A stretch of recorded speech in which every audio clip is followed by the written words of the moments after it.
Так, Nissan Tiana. Стук с правой стороны.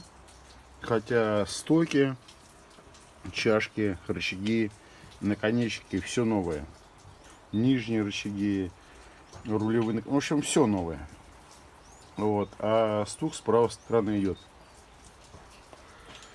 Вот, разобрал я опору двигателя. Вот она новая, а вот старая. Новая с рычагом. Вот она еле-еле сгибается. А вот эта старая стояла. От руки вот она ездит.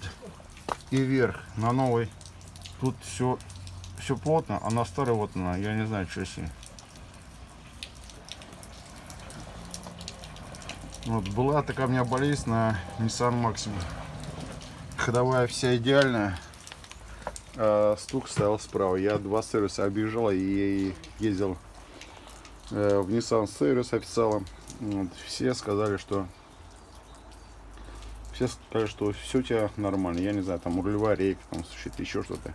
В общем, я с правой стороны опору двигателя менял, и все у меня исчезло. Вот сейчас решил здесь заменить. Меняется элементарно.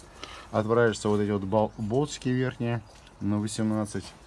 Вот эти крепления на лонжероны головкой на 16.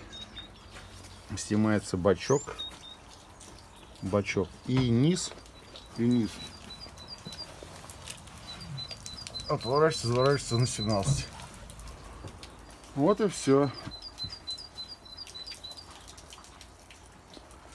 Я думаю, все у меня будет хорошо. Стук исчезнет.